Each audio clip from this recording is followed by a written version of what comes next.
తనను ఏకగ్రీవంగా ఎన్నుకున్న అధికార ప్రతిపక్ష నేతలకు అసెంబ్లీ స్పీకర్ గడ్డం ప్రసాద్ కుమార్ ధన్యవాదాలు తెలిపారు.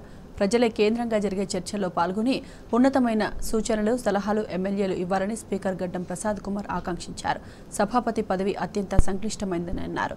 సభ్యులను కార్యోన్ముఖులను చేయడమే కాక అటు సమాజానికి సభకు వారధిగా వ్యవహరించాల్సిన సభాపతి బాధ్యతను నెరవేరుస్తామని స్పీకర్ హామీ ఇచ్చారు. పార్టీల పట్ల నిష్పక్షపాతంగా వ్యవహరిస్తారని స్పష్టం చేశారు. సభా నాయకులు, గౌరవ ముఖ్యమంత్రి శ్రీ యనమల రేవంత్ రెడ్డి గారు, గౌరవ ఉప ముఖ్యమంత్రి గారు, మంత్రివర్గ సభ్యులు, ప్రధాన ప్రతిపక్ష పార్టీ సభ్యులు మరియు ఇతర పార్టీల సభ్యులందరికీ నన్ను 3వ శాసనసభకు సభాపతిగా ఏకగ్రీవంగా ఎన్నుకున్నందుకు ముందుగా మనస్ఫూర్తిగా ధన్యవాదాలు తెలుపుతున్నాను.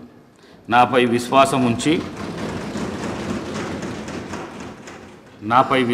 ఉంచి నన్ను ఈ పదవికి ఎంపిక చేసినందుకు గౌరవ ముఖ్యమంత్రి గారికి నా యొక్క కృతజ్ఞతలు తెలియజేస్తున్నాను.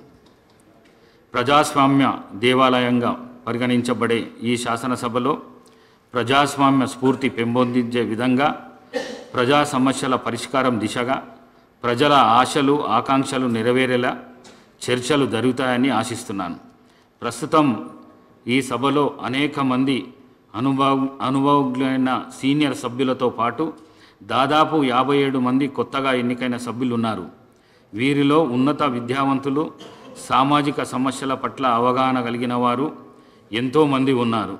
ప్రజలే కేంద్రంగా జరిగే చర్చలలో వారంతా చురుగ్గా పాల్గొని రాష్ట్ర సర్వతోముఖాభివృద్ధికి అవసరమైన సలహాలు, సూచనలు చేస్తారని ఆశిస్తున్నాను.